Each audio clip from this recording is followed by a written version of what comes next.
much for being here. I know some of you it's really late at night, some of you it's really early, but just really happy that you can all join in for the first episode of Sats Chats.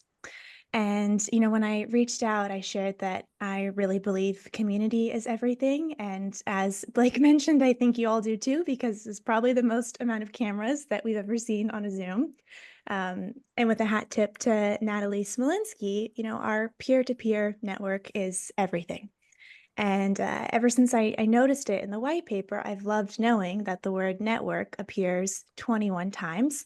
And so that's why we are releasing this episode on 1031 as kind of an ode to that potentially deeper meaning and focus on the power of community and our network that we are building.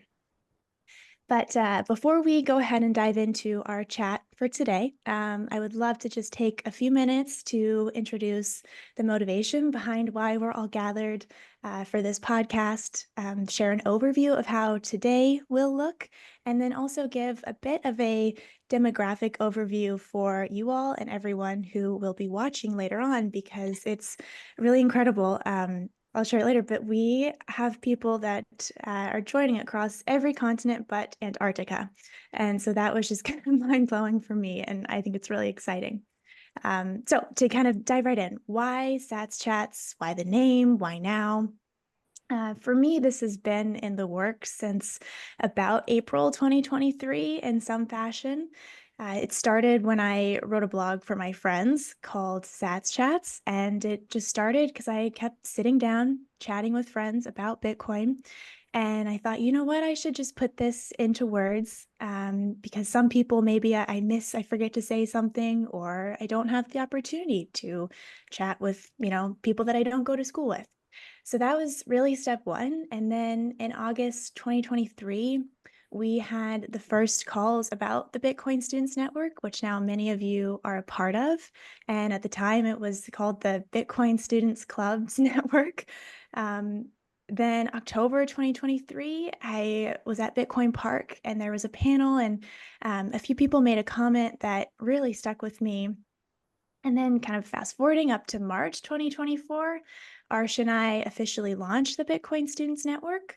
And now more recently in September, I really wanted to host a conference where you all would be speakers and panelists, and the audience would really be our peers. But I really failed in doing that.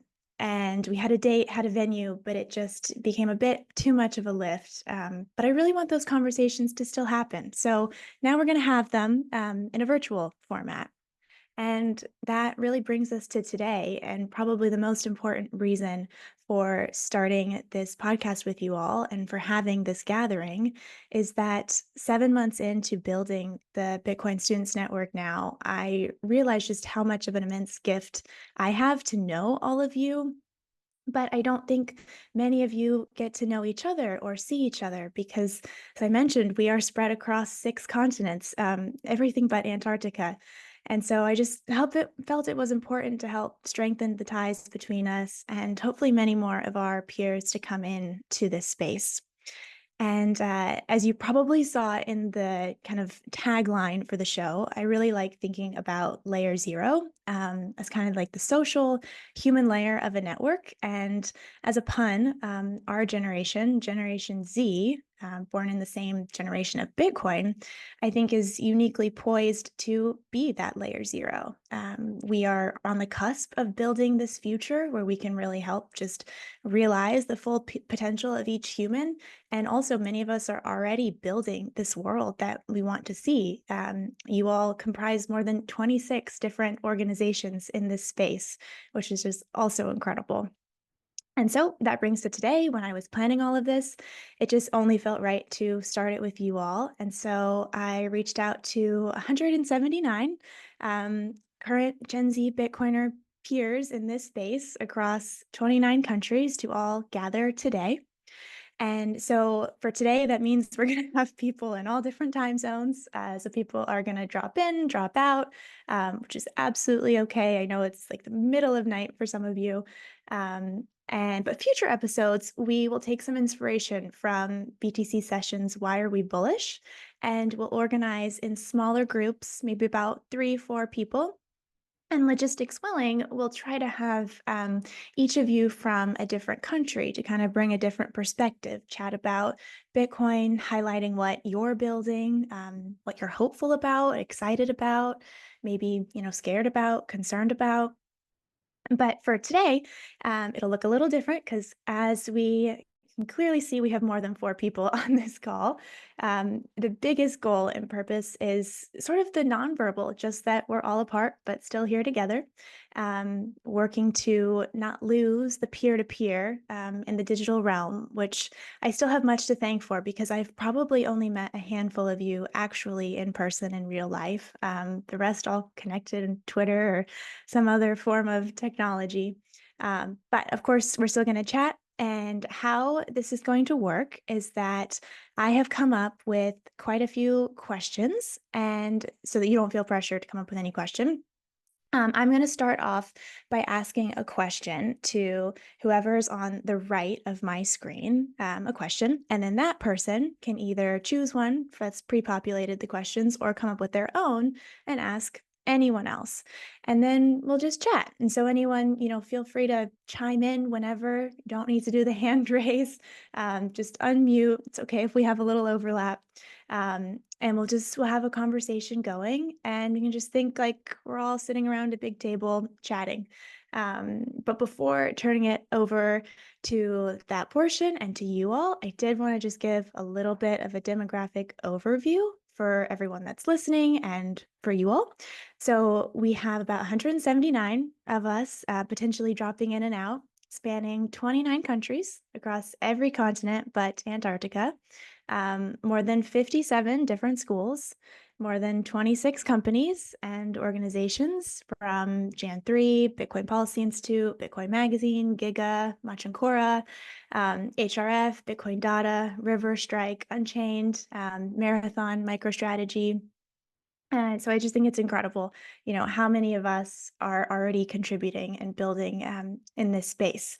So now that was enough of me talking. I would love to turn it over to some of you all to just share as much information as you're comfortable with. Your name, maybe where you're from, what organization or school, whatever you're willing to share. And if someone wants to kick us off, you can just come off mute and we can pass it around. I can go. That's fine with everyone.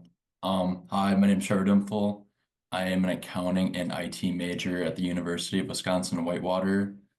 I am the president of the University of Wisconsin-Whitewater Blockchain and Cryptocurrency Student Organization. We pretty much just have that label on it for the university, but at the end of the day, it is just a Bitcoin club. Got into the space from my professor, and he kind of just gave me the orange pill and went down the rabbit hole from there. So that was about 2 years ago. Last year we went down to Miami. We got 2 students sent down, and then this year for Nashville we got 5 students sent down for free. So both times it was a great time. Yeah, it was so good to finally meet you in person there. So your professor, he was the one who orange pilled you? Yeah, so oh gosh, how do I explain this? I don't know. He got orange pilled, I think I want to say in like 2017, but he had friends initially start talking to him in like 2013, 2014, I want to say. Obviously, just kind of like everyone, he kind of took a little bit, kind of skeptical about it. Not really sure. Went off of that, and he has friends in the space. Like, for example, one of his college roommates actually is, oh my gosh, I forget his last name, but his first name's Austin. He pretty much started the Bitcoin endowment, which has kind of been taking off here and there. I think it's kind of been hitting roadblocks here and there, but I think last year he was living in El Salvador for 3 months. Then he moved to, oh my gosh, some other Central American country and was pretty much living off of Bitcoin for another 3 months. And he and his son were going around Central America 3 months at a time and living off of Bitcoin essentially. And then he also has another friend who, well, he's a now ex UI designer for Swan. And he just has a lot of great connections, and it's been great having him. That's amazing because at least all the professors that I've ran into have been pretty anti. I don't know if that's just a Michigan Yes, State thing, Michigan thing in general, but same to in hear Canada. that you have some professors that like it is very interesting. Yeah, he definitely like showed me the way, and like, he didn't show me like I don't know, that initial like crypto bro kind of approach of like, oh my gosh, the number's going up, look how much money you can make. He was like, I don't care what the price is, like, and that's kind of my view at the end of the day. It's like, 60K or 100K right now really does not matter to me. Like, I'm all for When he just presented helping it to people. you, was it in class and then you took the initiative to go talk to him after class, or did he sort of spark everyone's interest in class and then it was like an office hour thing after that? So he was initially my intro to financial accounting professor. So he's an accounting professor. And then I also had him for business tax. And so he's been working with or he has a JD as well. And then he has a MBA and CPA. So a bunch of different certifications or licenses. And he has a lot of friends in this space. And they're writing a paper about paying NBA players with Bitcoin, I think it was, or something like that, and the tax implications of that. And, at the time, it wasn't a good thing to get paid in Bitcoin at that time, just based off of the tax preferences. And so he was discussing that. And then I talked to him after class and I was trying to get interested in it. He was like, well, I'm starting to think about starting a student organization at Whitewater. Did you want to be the president of it? And I'm like, I mean, I feel like I don't know enough, but sure. And then it's been history ever since. The school really didn't let you call it a Bitcoin club. They told you it had to be crypto blockchain. I'm not exactly sure of that one, but I think we just wanted to play it safe just because, those two were just buzzwords at the time. And, university politics, they love their buzzwords. And so we kind of just went with that. And we've been trying to get a name change, but I don't really know if it's gonna, pros and cons of it at the end of the day. Keep trying. I Yeah. have to I have to really apologize for my speaker setup, but I was involved with the Victoria University Club, which is also the crypto club, but it kind of works like a Trojan horse. So there's a lot of crypto people coming in with their questions, and suddenly they're Bitcoiners. Yeah. How do you get them there? How do you get them from the interest of crypto to the interest of just Bitcoin? I guess like they have to go through it themselves. Like we and like Matthew was part of that a little bit. He, you go through like a bull market and then a bear market, and then you see what remains of the pretty much that along with education. I think that's all we can really do for crypto guys out there.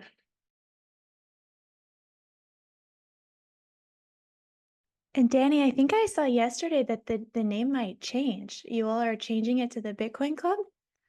Yeah, it has finally happened. We did push for like 3 years, and the university, was not really allowing that to happen. And it seems like there's a green light. So I'm very happy for the guys who are still at the university club.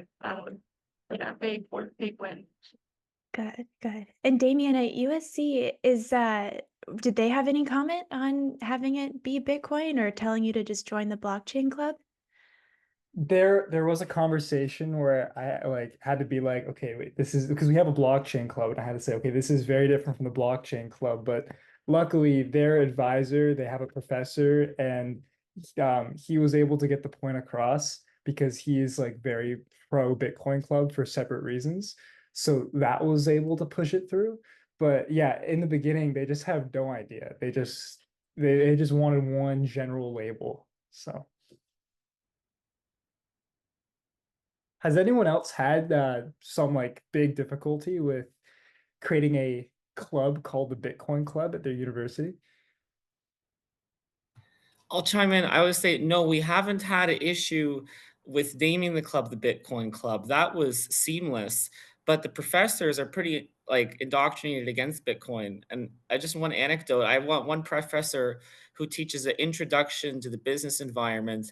Everyone's got to take it, whether you're finance, accounting, whatever. And he says on the first week of class, there's all this hype around Bitcoin, but and he says there's legitimacy to the blockchain, but it's very important to direct your attention away from the financial and transaction aspects of cryptocurrency and focus on the non-monetary uses. And apparently there's some type of advisors behind the scene who advise how the courses are built, and they're giving that information to professors. So I'm sure this is something systematic going on. Which school are you at? I'm at Wilfrid Laurier University in Canada. Sorry, a car's driving by. I'm in Wilfrid Laurier University in Canada. We're in Waterloo. It's about an hour outside of Toronto.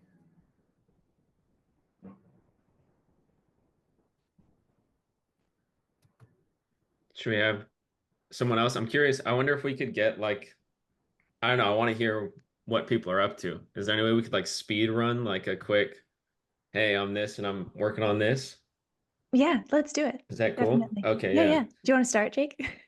Sure. Yeah, my name is Jake Roque. I'm currently executive producer of the What Is Money show. So that's a show that orange pilled me essentially. There was a few different things, and I first heard about Bitcoin back in 2013 from a teacher, actually, an economics teacher in high school.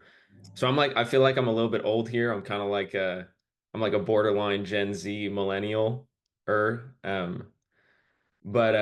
so I'm executive producer of the What Is Money show. I'll leave it at that right now so we can get through some people. Yeah. Thanks, Jake. I think I'll go next. Hi, everybody. My name's Nick. From Texas. I've been living in Malawi in Southeast Africa for the past 7 years. So I'm also more young millennial than Gen Z. But headed up an organization called Bitcoin Boma, which is an education-based organization focusing on bringing Bitcoin awareness to the country, focusing mostly on young people and entrepreneurs. Also done some work with Gridless, doing some site reconnaissance work, finding some hydroelectric power to do Bitcoin mining, and other cool stuff like that. So happy to delve into that topic if it's interesting to anybody. Yeah, good to be here. Thanks, Nick. I'll go after the Texan. I'm also from Texas. I'm down in Austin. My name is Mason Carter. I am a principal at Early Riders, which is a Bitcoin denominated venture fund. I believe it's the first one in the world that is denominated in BTC. So we raise, deploy, and return to investors in BTC. And then I'm also the co-founder or a co-founder of Acropolis, which is Bitcoin treasury management. We're trying to help bring this MicroStrategy playbook to companies around the world. So happy to discuss anything Bitcoin venture or Bitcoin treasury. I'll Thanks, keep it in Nick. Texas here. I'm Mike White. I started the Longhorn Bitcoin Club in Austin, UT Austin, and I'm a second year MBA, but really just trying to get the educational system indoctrinated with Bitcoin. Okay, I'd like to go next. I think I'll move out of Europe for now. I'm Abdulmalik Ango from Bauchi State, Nigeria, in Africa. I'm a student of Abubakar Nur Khalil University, majoring in computer science. Although we've not officially started a Bitcoin club, neither a crypto club. We're more of student buddies at the moment before any of those. So I'm still new to the space of Bitcoin. I think from my understanding, I've been trying to wrap my hand around some term I heard you guys saying being orange peel. I feel it means like your introduction to Bitcoin. If I'm not mistaken, is that what it means? That's right. Yeah. Like All right. what converted you to being a Bitcoiner essentially? Yeah, your orange pill experience. Yeah. Got you. So I think I'm not officially, or should I say, being orange pilled yet. It's more like something I see on the internet. few research, and it's more on the transaction end of Bitcoin. So I'm looking to understand more about Bitcoin and the space. I think a conversation I had with Elle a couple of months back really opened my eye to the possibilities of Bitcoin. So I guess for someone who's anyone who's willing to enlighten me more on this, I'm really hoping to the conversation. Thank you. Okay, I'll go next. Lucas from Brazil, definitely not a Gen Z. Maybe I'm the local elder here. I've been helping Ella and Arsh, helping and advising them throughout the process of starting Bitcoin Students Network. I've been working for Lightning Labs for the past 3 years, but I left 2 weeks ago to focus full-time on Vintium, which is a nonprofit funding Bitcoin developers and funding Bitcoin developer education here in Brazil and later South America in general. And I also organize a conference in São Paulo called SatsConf. Can you guys hear me? Yeah, we can hear you, Patrick. Okay. My name is Patrick. I'm from Brazil. Also, I work in Noster development with Alex Gleason. It's called Ditto, our project. We are funded by OpenSats. And I don't go to any college, so I don't have any clubs, and I like Bitcoin also. Can you guys hear me? Yep, can hear you, Jeph. I'm called Jeph Mukiza, also known as Satstacker. I work for Machankura. Machankura is a custodial wallet that basically focuses on feature phones, and I'm a catalyst at Machankura. Other than that, I've done some work before Bitcoin Kampala, Uganda, because I'm from Uganda. Uganda is in Africa. We've helped fund an orphanage and have its daily expenses paid out in Bitcoin for the kids, and that's it from me for now.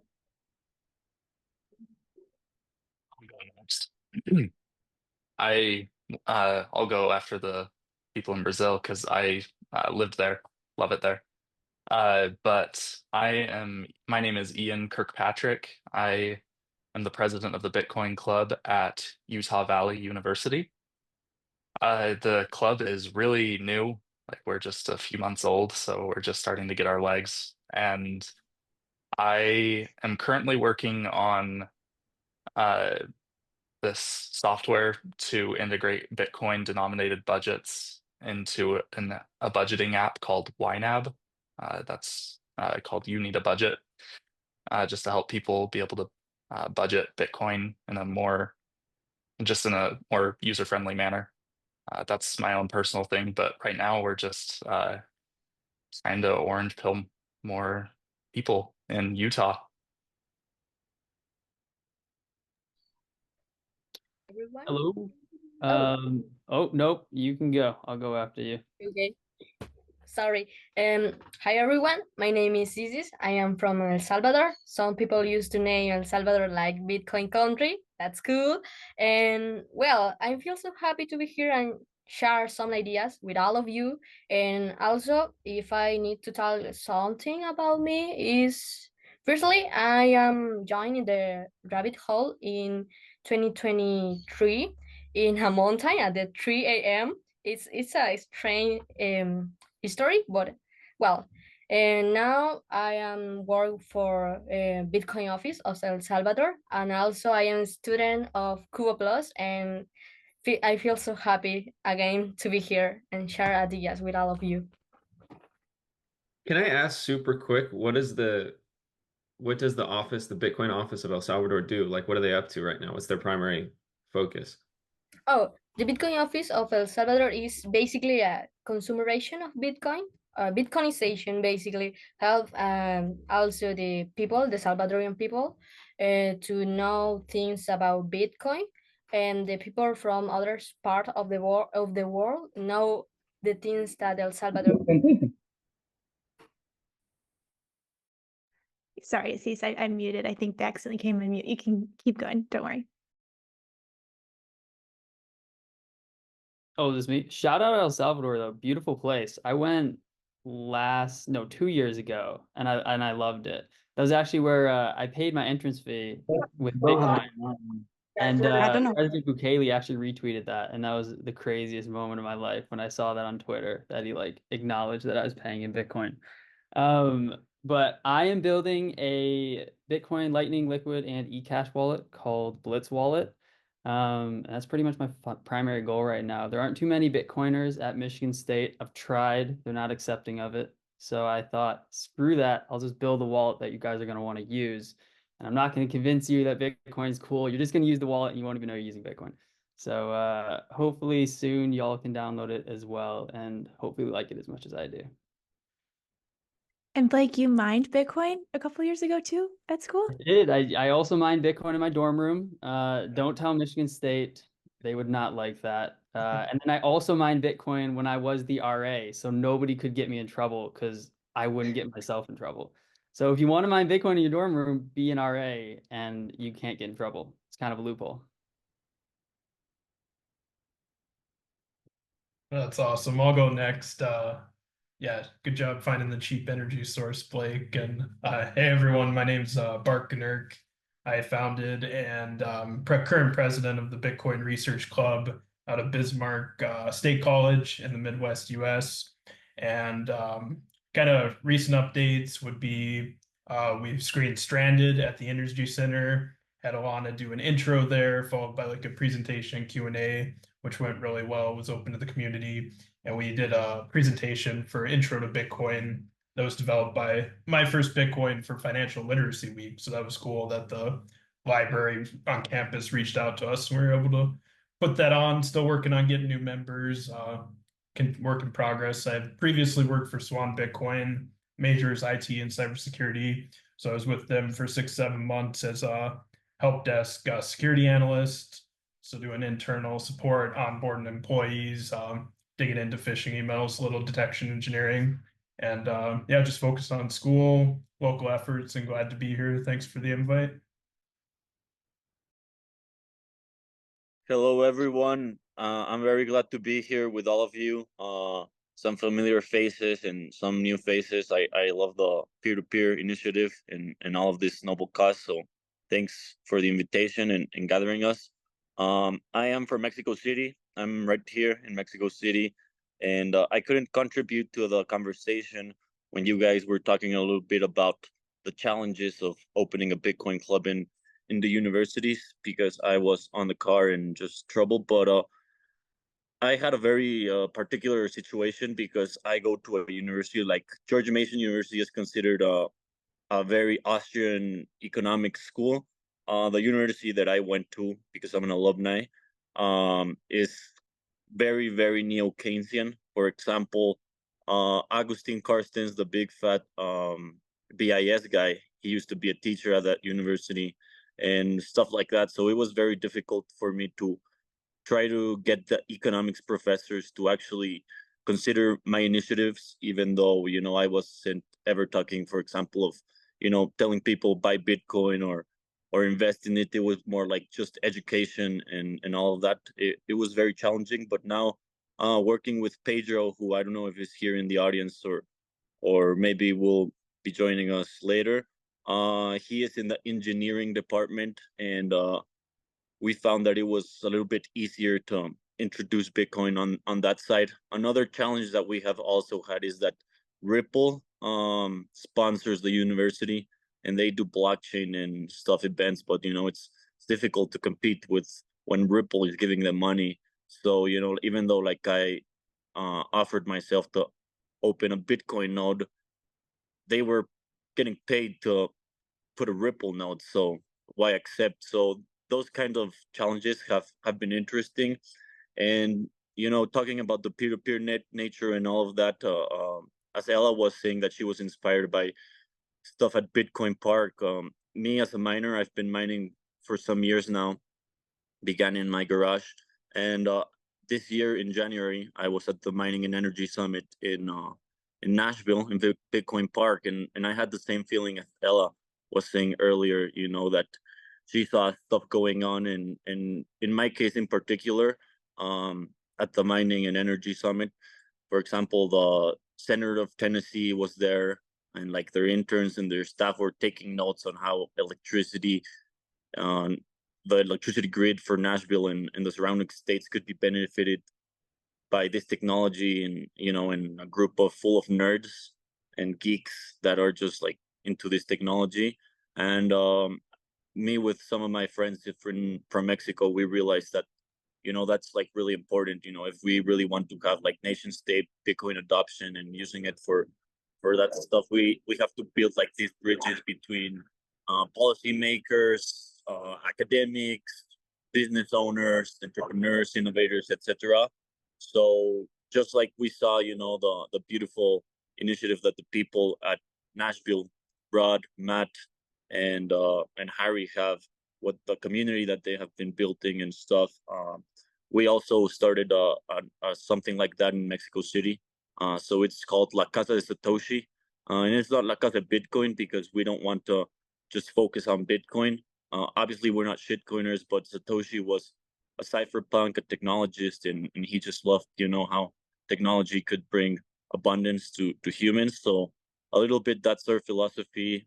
Again, happy to be here with all of you, and thank you for the invitation.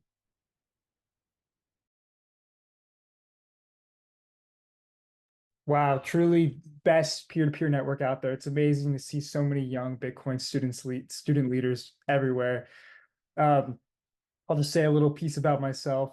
My name is Demian. I'm a third-year junior at USC, the University of Southern California, and I started the first Bitcoin club over here.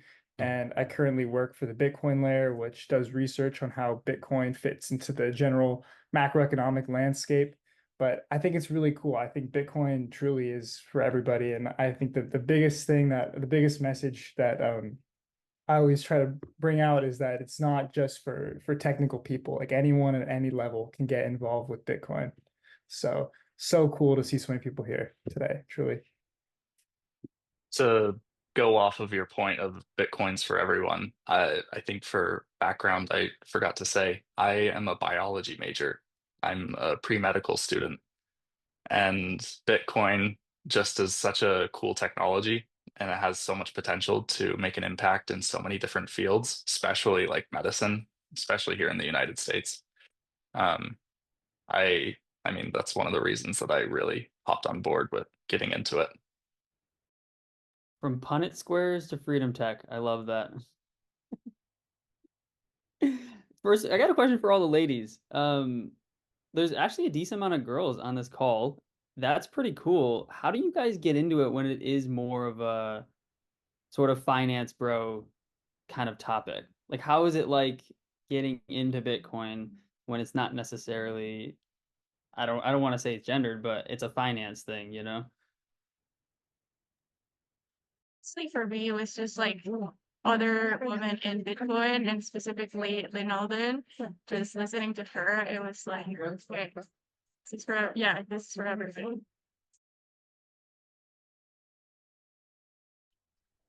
Sophia, I don't want to put you on the spot, but I know when we spoke, I loved your background. So maybe if you want to introduce yourself and share a bit. Yeah, of course. Hi, yeah. My name is Sofia. I'm a freshman at NYU studying computer science with the hopes of eventually contributing to Bitcoin. And I'm looking to create a Bitcoin only club at NYU eventually. And I'm just like excited to be here with everyone.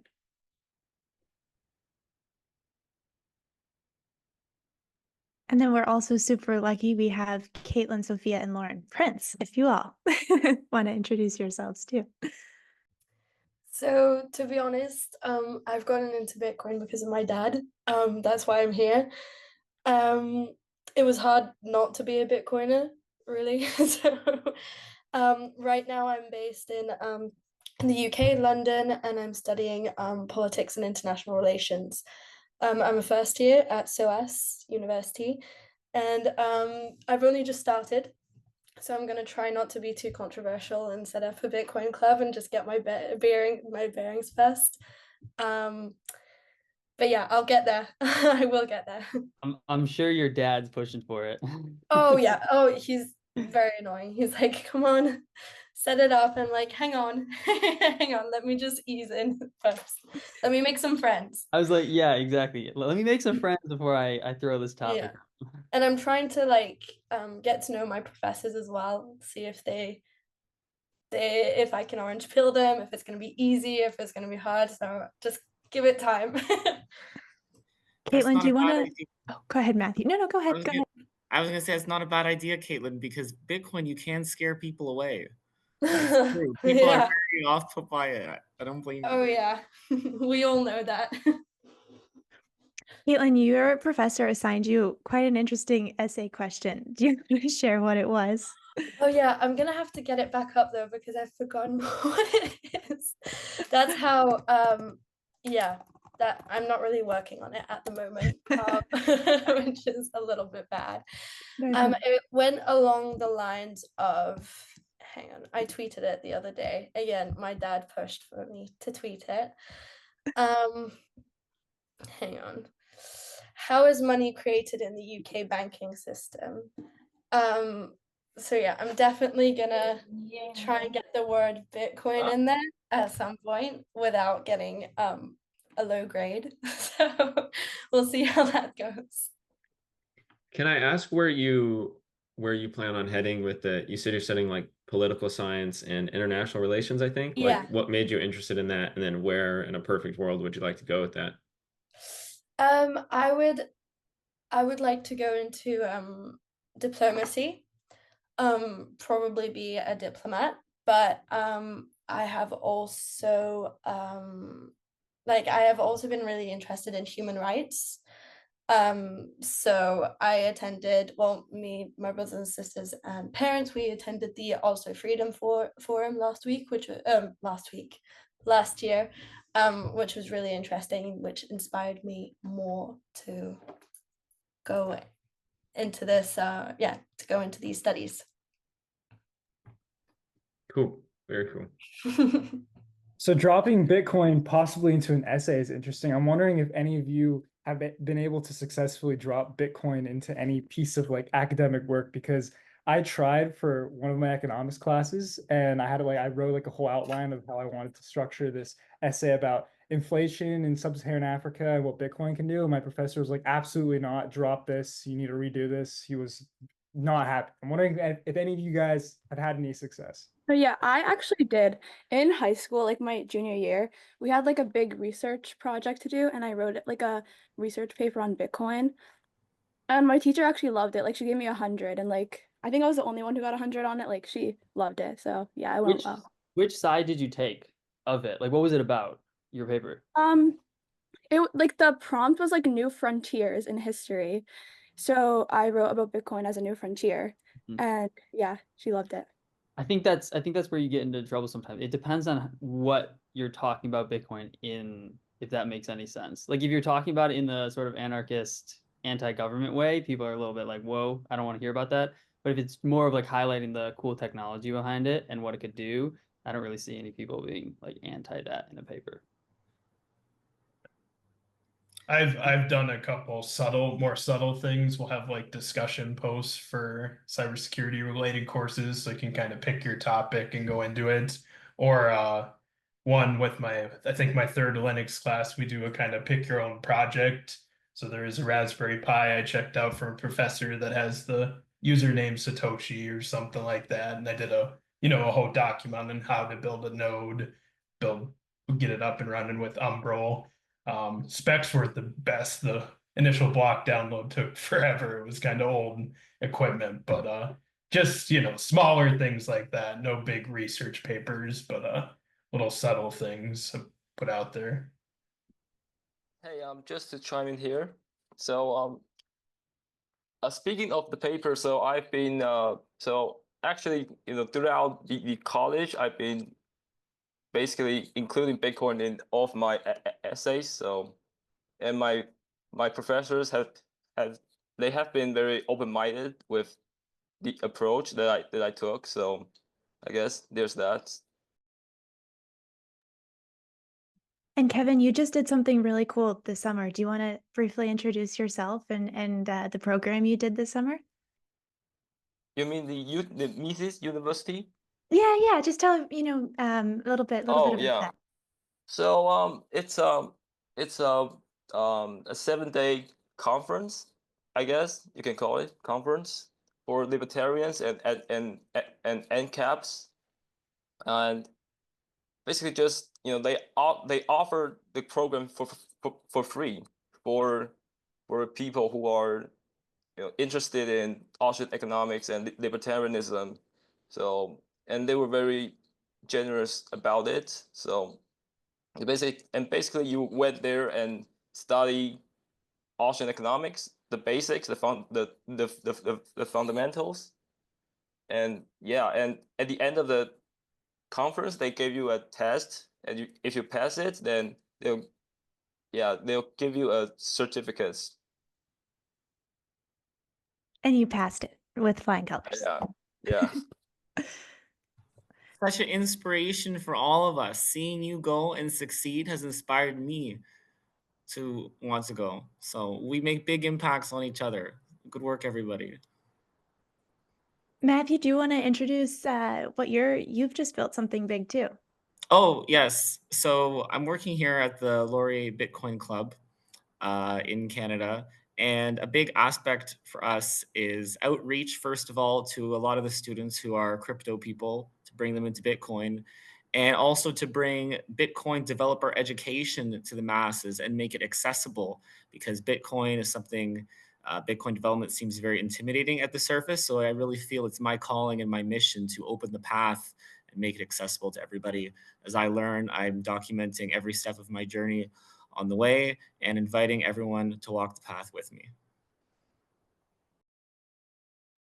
I'll just go after Matthew on that. Just to briefly, I'll keep it short. So I run a Bitcoin VC called Recursive Capital. So we essentially invest in early stage companies with a specific focus in Africa. Investments in a couple companies that you might have heard of, like Fedi, Sonota, as well as BitNob. Other than that, I'm the interim CEO as well as board member of a not-for-profit called Beat Trust, which was started back in 2021 by a generous donation by Jack Dorsey and Jay-Z, essentially to kind of expand the Bitcoin development ecosystem by decentralizing in the global south. So our activities since then to date have been in the form of developer grants, both two types, so starter grants as well as long-term grants. We have a couple of grantees currently who work actively on Bitcoin Core, like Abubakar Sadiq, as well as Kelvin, who works on a bunch of other things on Bitcoin Core. Other than that, we also run a Bitcoin developer education program through Beat Trust called Beat Trust Builders, where we essentially get folks from understanding how to essentially code to get into Bitcoin development more broadly in open source space. So yeah, anything around like developer education and all that, it's definitely conversations I like to have. Other than that, I advise funds like early writers. I also advise Hellas Bitcoin Student Network. Other than that, I also write for Forbes as a digital assets contributor, mostly documenting kind of the evolution on things that are happening in the continent with regards to Bitcoin, the intersection with that, and kind of the investor angle, writing special reports on that. So yeah, anything around policy, regulation, Bitcoin development, things around that generally combos that I like, and also contribute to Bitcoin Core essentially as well. So happy to be here. Great work. Happy to have you. All right. I don't know if you guys can hear me. Yeah, I can hear you, Felix. All right, Felix, building the core Bitcoin education program, which is part of the Premier Bitcoin Node Network. So we kind of line an online education program, and we have everybody joining us from everywhere else. So we've really done so much in terms of the cohorts we've done. We are running our 5th cohort right now. In the very first cohort, we had about 12 graduates, and the second cohort, we had 32, and the third cohort, we had 48, and the fourth, we had 42 graduates. And then in this cohort, we're pretty much doing, we got a lot of registrations, and I'm super excited from online program. We've had so many other programs being born from it, from India, Pakistan, Nigeria, and yeah, so most of the time I try to reach out to guys to come in as guest speakers, and hopefully from what I've heard, all of you are doing some pretty good job. I try to reach to as many of you as possible in the future cohorts to come in as guest speakers and speak in your areas of expertise. And hopefully for those who are coming to Africa Bitcoin Conference, generally we're going to also meet and chat even more, and perhaps maybe for those who will be here earlier, we'll also be doing a physical graduation. So I'm super excited to also be part of this students network, because we're planning to, and sometimes maybe from the online program, we are looking to really plug in a lot of university students into the network and kind of just be bringing or mentor them towards starting something in the Bitcoin space in terms of Bitcoin clubs in the university. So that is also an angle we're also looking for, and also support some circular economy in terms of bringing education to the circular economy.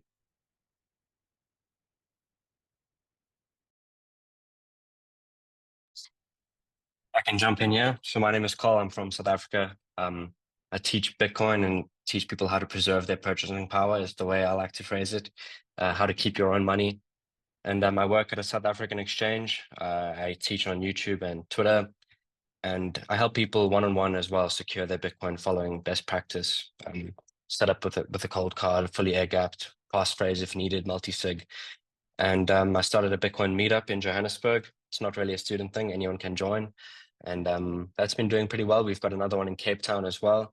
I'm in Johannesburg, so I don't really go to those ones, but we've got a good group of people here in South Africa, very, very orange-pilled. And the South African rand, just like a lot of other African countries, is a pretty bad shitcoin. When you measure it in terms of dollars or euro, it's terrible. So a lot of people here are very open to Bitcoin, and they see it as a way to preserve their purchasing power. So we've got quite a good community growing down here. And yeah, that's me. Are there any businesses and stuff that accept it, or is it just sort of a means to preserve their wealth? There's quite a few businesses. There's one huge one. It's Pick and Pay. I don't know what the equivalent would be, maybe like Walmart, but there's 2,700 of them across the planet, not across the planet, across South Africa. And they sell groceries, clothing, alcohol. They've got all these stores, and every single one of them accepts Bitcoin on Lightning.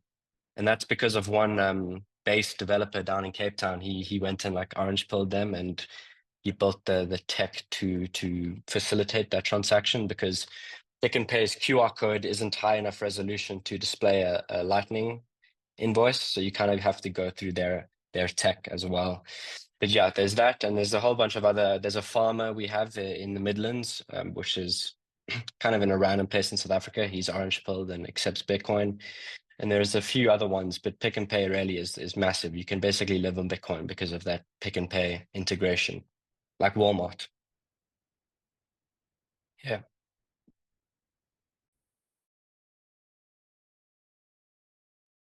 Cool. I can jump in here. My name is Zach. I'm a junior at Washington University in St. Louis. Like Blake, I've not found very many Bitcoiners here, and not had so much support in putting together a club. But also, like Blake, I've decided to do some building, not in the coding sense, but working with the Bitcoin Policy Institute. So I've been there now for a little over a year and a half, and yeah, doing some work to try to orange pill DC, Capitol Hill, and make sure that Bitcoin remains usable here in the United States. So yeah, happy to be here. Awesome. And Zach, you all just announced a podcast too. And you're kind of behind that. Do you want to share a bit on that? Yeah. So just a couple of weeks ago, we launched the Bitcoin Policy Institute's webinar series. And so the Bitcoin Policy Institute, we have a team of like over 20, I think now we're up to like 25 fellows who are basically like Bitcoin researchers. So these are folks who, a lot of them are industry people, academics, basically like the thought leaders within the Bitcoin space. And so our webinar series is basically sitting down with those folks, hearing sort of what they're researching within the Bitcoin space, and trying to kind of distill some of those ideas. So yeah, I'm new in the podcast world too, but yeah, it's nice to see some new shows popping up.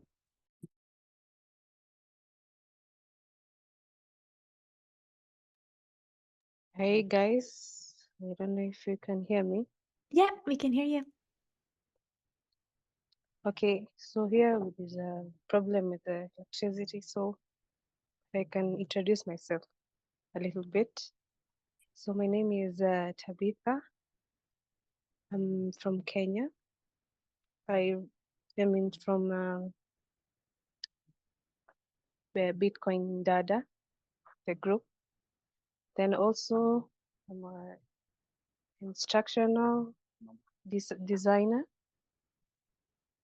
I'm currently doing instructional designing, but I'm basically an educator, and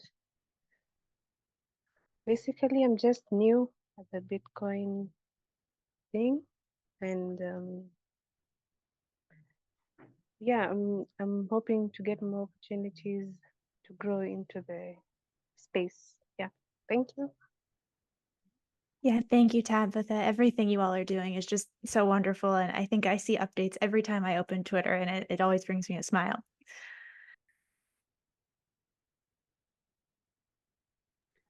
We can jump in here. I'm Sofia. This is Lauren. I started my second last year in what would be high school for you guys. We live in the UK, so obviously it's not the same. But we got into Bitcoin because of our dad. And I think Lauren is the co-host of that podcast. Yes, this is A-levels, yeah. Lauren, do you want to share something about the podcast? I think we hit today releasing 500 episodes. So there's a milestone. But we got into it because of our dad, obviously he just doesn't stop talking about it, so we can't really not listen. But earlier this year, Bitcoin Atlantis 2024, I was the one that co-produced the kids area of that. And I do hope in the future that I'll do that again at some point. But for now, I'm just focusing on my studies.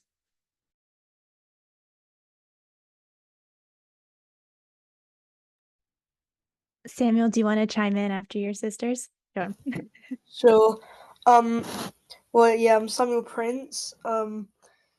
Yeah, I got into Bitcoin because of my dad talking about Bitcoin every single day around the dinner table. Following him to most conferences, and at conferences I basically help a friend with a Bitcoin game called Satsman. It's basically Pac-Man. But, yeah.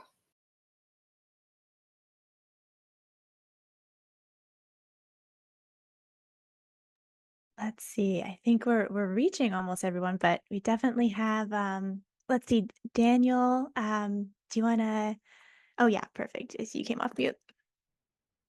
Yeah, absolutely. Hey everyone. I'm Daniel. It's great to be here. I'm from LA. I've been in Bitcoin for I want to say about almost 4 years at this point, but really been orange pilled for about a couple years.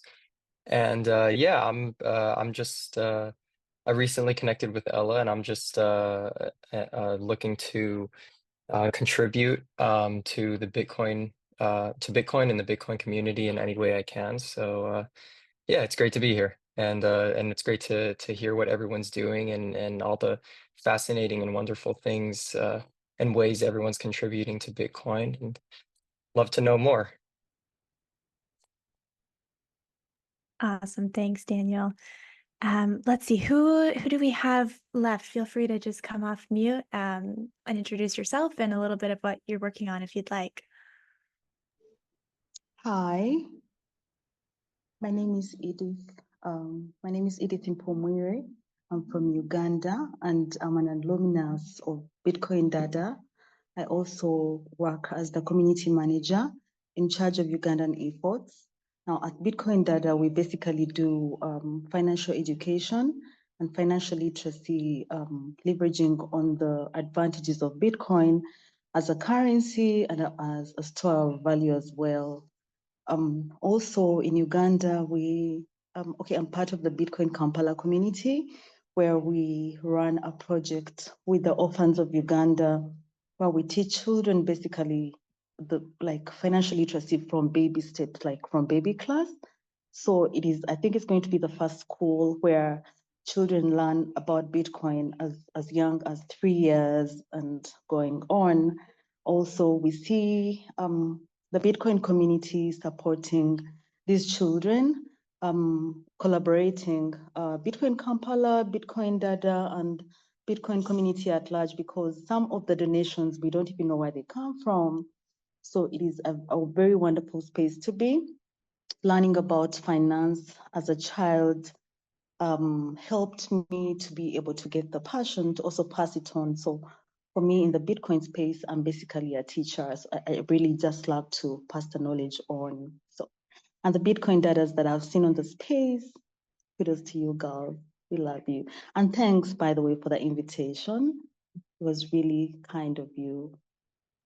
My pleasure. So glad you can join us.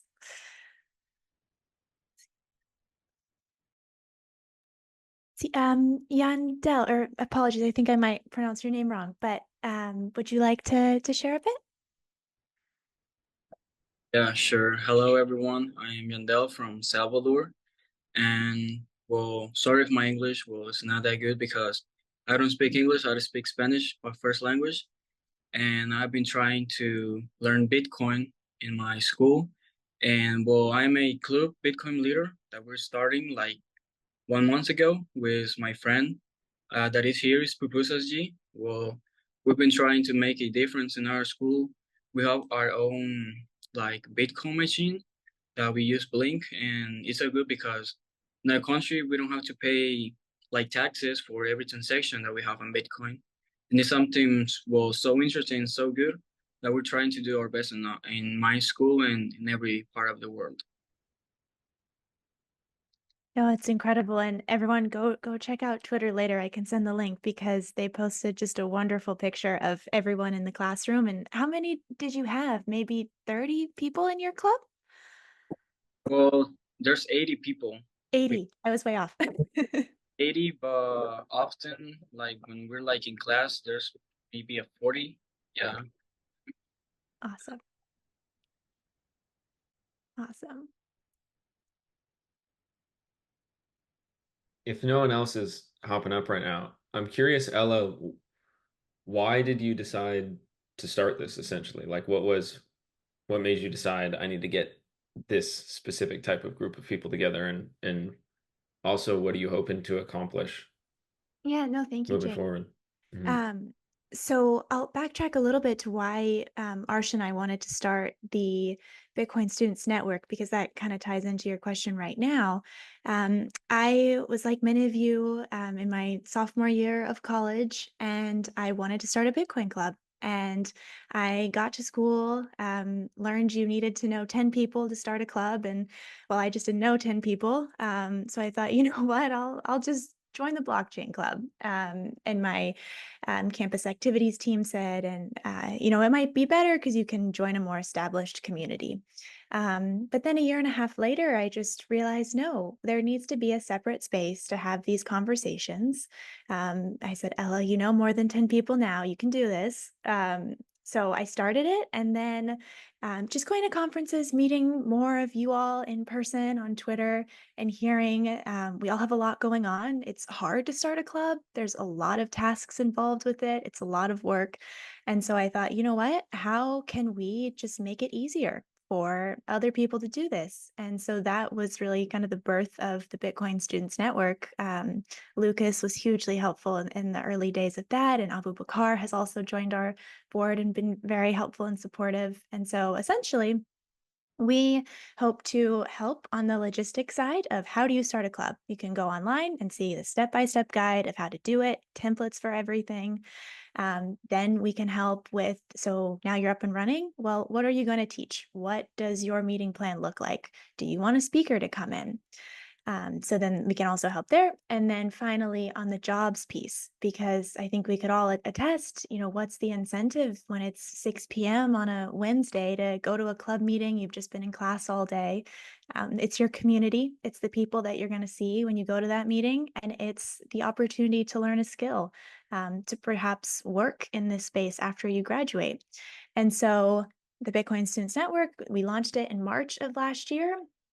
And then it's just been like the highlight of my day every day when I get on calls with people around the world and I get to learn about them and what they're working on and what they're building.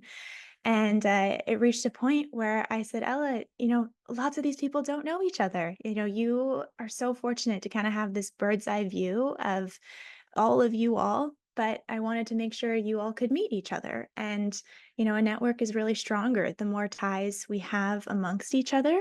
And so that is really why we're starting Sats Chats now.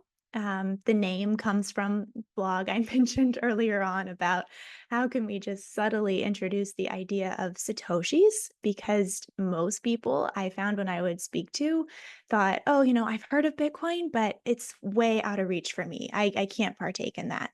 And so this is kind of a way to say, no, hey, like, have you heard of Satoshis? You could buy less than a penny's worth of Bitcoin. And so also the idea that all of our conversations in the future will be kind of bite-sized, tangible, easy to listen to, really with the emphasis on what you all are building and doing around the world. And so I just think community is really powerful. I love Fetty's in their announcement video. They spoke about how community is just the greatest technology out there. And so that's really the origin. And it's so happy for me to see you all here together rather than just on all of our separate little box screens. And maybe one day we can all be in person together and do this. But thanks, Jake, for the question. Yeah, I think the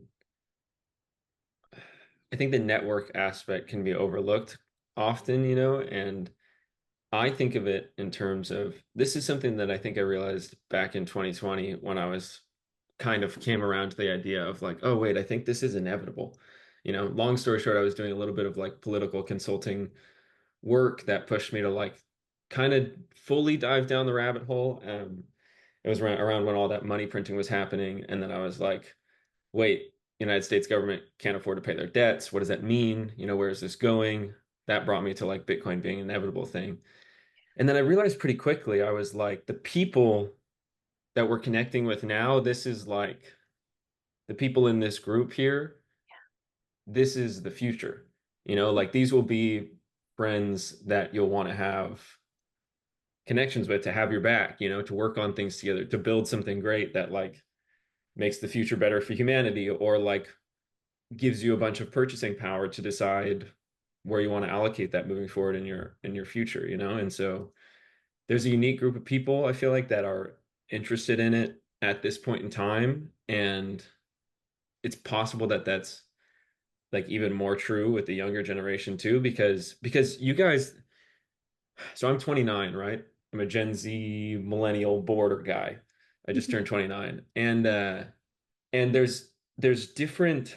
I heard somebody say on Twitter a couple of days ago, like your knowledge about Bitcoin is more valuable than your Bitcoin stack, if you like really understand this, right? Because if we're all right, the world is going to change unbelievably dramatically over the course of the next 10 years, 15, 20 years, but I'm, as time has been going on for me in the past few years, I'm starting to think that things are going to change quicker and quicker. And especially with, I'm not going to get political here, but especially with the next election cycle coming up, really, it could play out different ways, but I really think either way, it's going to accelerate this next leg of like, there's this uncertainty, everybody's waiting. Once that passes, I think things could change like very rapidly, essentially. And so the general moral, I guess, of what I'm trying to say here is that I think that connecting with people in this group who are paying attention now and who have been paying attention for a while and understand where this is going, you're playing a chess game knowing the next like 12 moves, kind of, or having a pretty good idea at least. So how things are likely to play out. And that's like, it's unbelievably valuable. I think people are always like, oh, I wish I knew about Bitcoin 10 years ago and I understood it. And I like very, very much so think that people are going to be saying that in 10 years. Like, oh my gosh, if I understood what Bitcoin was when it was at 60,000 US dollars, like how crazy would that have been, So, and it feels like it's taken a long time too. I'll wrap with this. It feels like it's taking a long time, especially like the younger you are. I feel like it's like, oh, it's been so long since anything super interesting has happened. But but it's not. It's happening really fast, you know, like in zoomed out relative terms, I guess. And so there's a blurb for you. No, I love it. Thank you, Jake. And I appreciate also what you're saying just regarding the network and how, I know Zach and Blake, you both touched on this. Like you might be the only person in your local community that is interested in Bitcoin, talking about this, curious about it. But now with the Students Network more broadly, you realize, no, I'm not alone. There's others. And so, that's another huge thing I hope we can all take away from that. And looking at the time, I know we're a little over the invite that I sent, but happy to keep chatting, depending what everyone's schedule is looking like. But I just kind of to touch on, Jake, what you were saying, I love how Bitcoin is rooted in math and in physics, but it's also rooted in us, in humanity. And one of the phrases that I always grew up hearing was that a simple hello can lead to a million things. And, there's 32 of us right now on this call, many multiples of that around the world. And so I just think it's really hopeful, thinking about the world and our future. We have so many simple hellos that are now happening right now and to come. And, as we just keep on building this global peer-to-peer network, fostering this community, I think many more millions of exciting things can come. This definitely is a long game that we are in. So I'm just overwhelmed with gratitude to know you all and to be on this mission with you all. Thank you. I also wanted to chime one thing. It's very true, all the things you said, Jake, but the one thing is about the inevitability of Bitcoin, because we make Bitcoin happen. It's our action, us participating, us driving this forward. We can't just sit back with our hands open and Bitcoin magically takes over the world. And we are the ones making it happen. So I think that's a really great thing to keep in mind and realize the impact you can make in the world as a young person. 100%. 100%. Yeah, absolutely. One thing on that, I think that the inevitability is truth, and Bitcoin is the vector of Bitcoin is in the same direction that truth lies. And I think that when people recognize that, we use that as a bootstrapping mechanism to reach that end goal, which is truth. Yeah, love that. Yes. And Destiny, I saw you just did a reaction. I don't know if you want to briefly introduce yourself and all the amazing work that you've been doing as well. If I can real quick. Oh, So yeah, sorry, go I ahead. dropped Yeah. my internet dropped, I feel like at the worst time possible, but I think that's a really good point you made. Essentially. That's right. I think that there's an element of it that's like that, the inevitability thing. And I missed the second half of what you were saying, but I think it's super important for us not to get too caught up in that, because it's not ultimately inevitable, and it's up to us. It's up to all of us. And as George Orwell said, it's up to you. You need to fix these problems. So I think that's a good point you made. Excuse me. We'll go. I'll get out of here now. No, you're good, Jake. Good evening, everyone. So my name is Destiny from Nigeria. Yeah, so it's quite an honor to be here, to be in the midst of awesome people around. I'm so blessed to be in this forum. So what I do is mainly I do copywriting and marketing, but I initiated Bitcoin Africa story. So what we do there is that, okay, first of all, we're a light node for my first Bitcoin. And what we do there is we give online Bitcoin education, and we're also looking towards doing more physical activities around. Then we have a lot of plans to unveil to everyone very soon, but we're just aiming to facilitate Bitcoin adoption around. So thank you from my own end.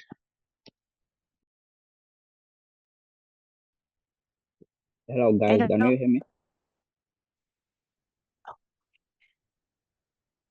Hello. Someone speaking? There we go. It's a little quiet, but we can hear you. Oh, you can hear me? Yes, we can hear you, Grant. All right, so yeah, my name is Grant Kumba from Malawi. Yeah, I'm a Bitcoin advocate here in Malawi. I work with Gnirk here at Bitcoin Boma, so basically teach people about Bitcoin, and yeah, that's it. I think.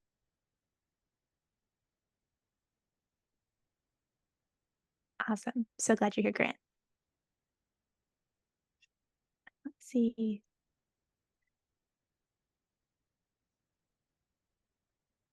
Oh, Kenobi, are you there? Joshua, I see we have some people joining in.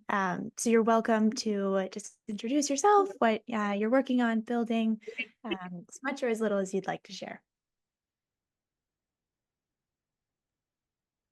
So I guess I'll talk if nobody else is talking.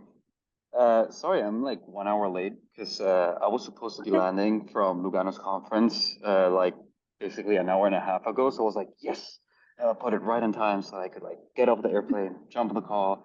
But we had like 1 hour and a half of delays and whatnot. So yeah, I'm Kenobi. I've been around the space since 2021, so a 21 class Bitcoiner. And I also recently graduated, so I guess from my university college degree, I got a bachelor's now, so I guess I don't belong anymore to the Bitcoin Students Network. Right now I'm in the Bitcoin mining world, apart from also organizing the Barcelona meetups. If any of you guys is around Barcelona or planning on coming to Barcelona in the near future, let me know. I'd be happy to, at the very least, show you the city and with any luck, also organize a meetup, or at least you can attend one of the meetups. Yeah, I don't know. That's more or less it. That's like my intro, my presentation. But yeah, by the way, I love to see so many people. Like I thought, oh no, I'm 1 hour late. I bet they're wrapping up. Like there's only like 3 people left, but happy to see like 31 people right here, just vibing and being around. So yeah, love that. Thanks for organizing. Of course. No, we're so glad you're here, and congrats. I saw some of the pictures of the mining lecture you did a few days ago. That looked awesome. Oh yeah, you have no idea because I've I've been to a few conferences. As have you been? I also recommend everyone here to go to some conference as close as possible. I know in December the African Bitcoin conference is happening. I've heard that's actually one of the best ones around. Like the conversations are actually, the presentations are actually like different and like super interesting. So if you can go there, go. Otherwise, in America, there's a lot of them. Soon in Latin America, we're gonna have the La BitConf or SatsConf in Portuguese in Brazil or Argentina. So please go. But the good part of like this thing that happened before the Lugano Plan B conference is that the Plan B network, they did a class on Bitcoin mining. Actually, I would recommend everyone to check out the Plan B network website, even though I'm not affiliated with them or anything, because they have been doing this, I think, now for like a year and a half. And at this point, there's already quite a few courses in there of free material, open source, like available for everyone to check out and learn from. But I was now participating in the latest creation of a new, let's say, a class or set of lectures. And this one was on advanced Bitcoin mining topics. The topic I chose was Bitcoin mining history, because I thought that's an interesting rabbit hole, especially the early years. There's a lot of awesome anecdotes and whatnot. But we also have the gridless guys, and all of the pools were present: Ocean, Stratum V2, Stratum V1 with brains. But yeah, and the cool part about this was that instead of just having 20 minutes or 30-minute talks, everyone was allowed to talk for like 2 hours if they wanted to. So the gridless guys with Philip, they actually did a great presentation. Like I loved them before that. Now I love them even more. I was allowed to speak for 2 hours and give a proper lecture on the history of Bitcoin mining. All of the pools had time to like present, and you could actually see all of the expertise and all of the like passion come through, right? Because sometimes when you go to conferences, which again I'm going to recommend everyone look up your closest Bitcoin conference, try to attend it somehow. But when you go to these conferences, and that some of these like presentations, they should be longer, but it's a conference, everyone deserves a slot to speak, right? And there's limited time. So I don't know. It was a shame that the conference wasn't like the class, but I'm happy that the class happened and that I was part of it, because it was awesome. They also said they would be open sourcing all of that in the next 6 months, but I'm planning on doing a meetup here in Barcelona and filming it and putting it open source for everyone. So yeah, so everyone can see it. because there's lots of interesting tidbits from the beginning of it. I'm going to highlight one and then I'm going to shut up. Everyone research Satoshi pattern, like Satoshi pattern, but with a P. Just read through it. Super interesting. And that's it. I'll shut up. Wait, Kenobi, do you want to just talk briefly about European Bitcoiners?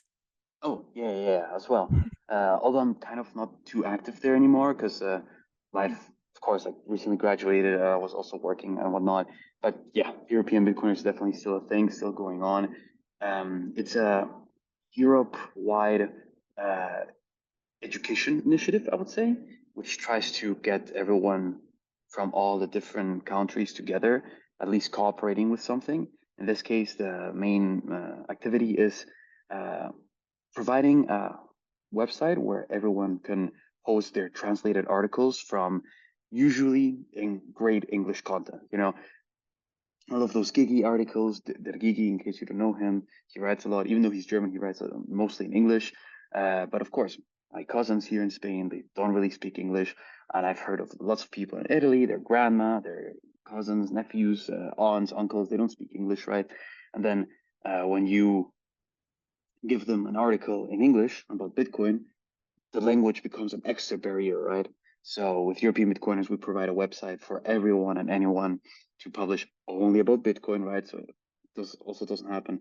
Hey, Uncle Tom, read this article on Bitcoin's 21 million, and 2 weeks later he comes back and talks about, I don't know, Cardano or Doge or whatever shitcoin he found because he was reading it on Medium, and on the side while he was reading it, he saw some articles and he got interested on other shits, right? So yeah, that's also one of the main highlights of European Bitcoiners. But yeah, anyone can do proof of work as long as it's for Bitcoin and Bitcoin related. So NOS are also included, right? And cypherpunk stuff and all of that. And mostly translation, but there's also original content. And there's also Telegram group chat where everyone can join in there and you're sure to find someone from other countries. Because something I found being from Barcelona and being here doing meetups is that you end up only speaking to the people from your meetup. They're from your city and from your country. And at some point, you don't know what's going on about Bitcoin, either at the European level, so European Union, or in other countries. Like, what are the Portuguese doing? What are the Polish doing? Or what are the Germans doing? Or Belarusians? Or, in Latvia, what's going on there? So it's trying to do that to a certain degree. So it's kind of like a, I don't know, multifaceted project. And it's also purely community driven. So no money's involved. Well, the only money's involved is the hard time that people put in, which if you've studied economics, has a value. But anyway, like in the sense of like, I don't want to get nerdy on economics now. So yeah, that's European Bitcoiners. Check it out if you have time.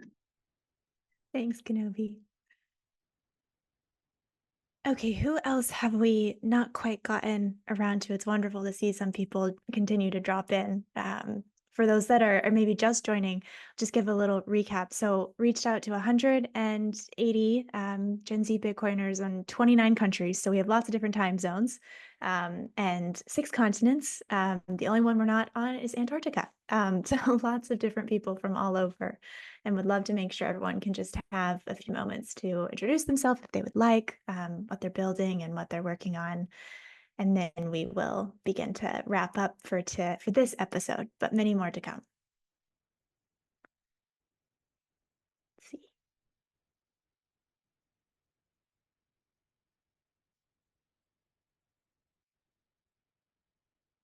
Well, maybe we have been able to reach everybody, but big thank you. Oh, yeah, go ahead. Oh, hi. Yeah, I don't think I've done anything yet, so I just wanted to say, so I'm a systems engineer. I work at actually I won't reveal who I work for, but I work on layer 2 scaling stuff for Bitcoin, mostly focusing on like zero knowledge stuff at the moment. But yeah, I won't say too much about what I'm doing unless anyone wants to ask anything about it. I'm interested. I'm very interested in Bitcoin scaling. Can you elaborate? I'm not sure how much I'm actually allowed to say. I'll say there's a lot of like cool stuff being done with BitVM. So trying to, because a lot of the issues like trying to stay out at the moment are not like technical issues, like things like let's just take Lightning, right? Lightning by itself, and I worked on Lightning for like maybe 3-ish years before I doing what I'm doing now.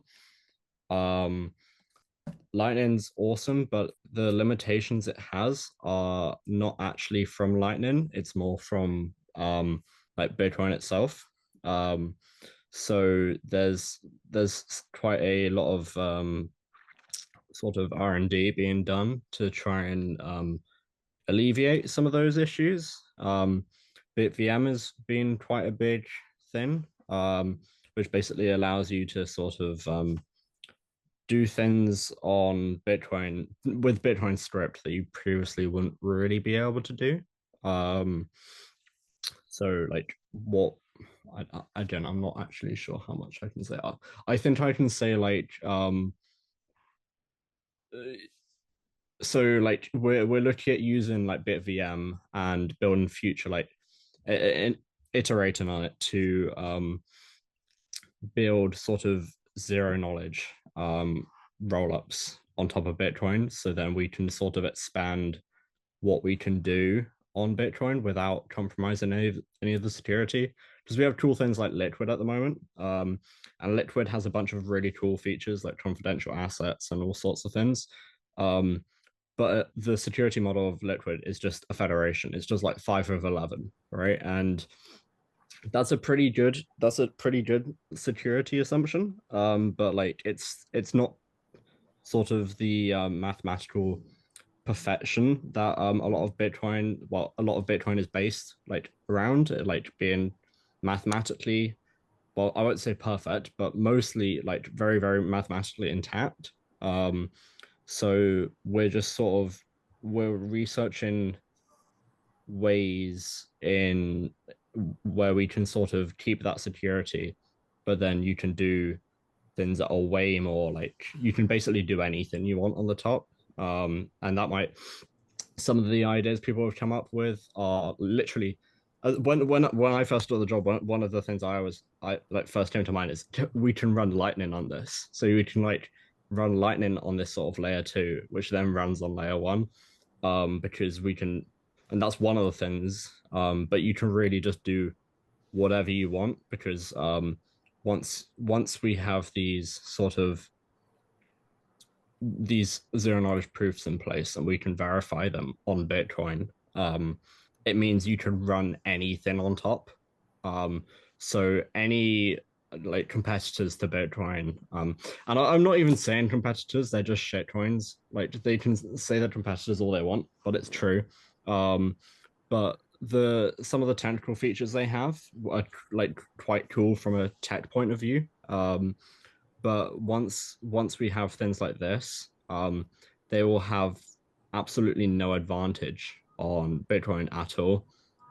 So they won't even have what they have now is like sort of, they might have like, oh, we can do more transactions per second or whatever. But like once we have, I mean, Lightning's fine on transactions per second. So, but like we're limited by like channel opens, and even though we've got like dual funding and like splicing in place, there's still quite a few issues like yeah. Anyway, I've been speaking. Can you just tell us your name again and which school you're from? I'm Az. I don't go to school. Okay. I'm 18. I just came out of A levels. But because I've been doing Bitcoin stuff at like Bitcoin development for like 4 years now, I just thought like, well, there's not much point in going to like computer science uni, so I just got a job instead with one of the Bitcoin companies. How can we find you online? You can't. You can't. No, I don't have socials. If I'll drop my Signal username in the chat if anyone wants to like message me, but that's basically the only way you'll find me. Or my guess, I guess. Yeah, I shouldn't know. And afterwards, I am more than happy if there's someone you wanted to connect with, I can reach out and help make sure those connections are there, because that's really why we're doing this, to just help those conversations happen and chat between you all. But I think this might be a good place to wrap our first episode, but we will hopefully have many more with you all and just really kind of features on each of you and what you're working and building on. But I just can't thank you all enough for being here today.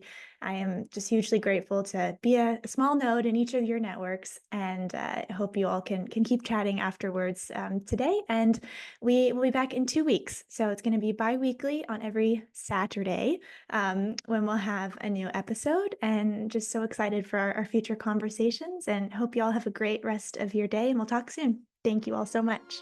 Thank you. Bye. Bye. Thank you. You all. Bye. Thank you so much.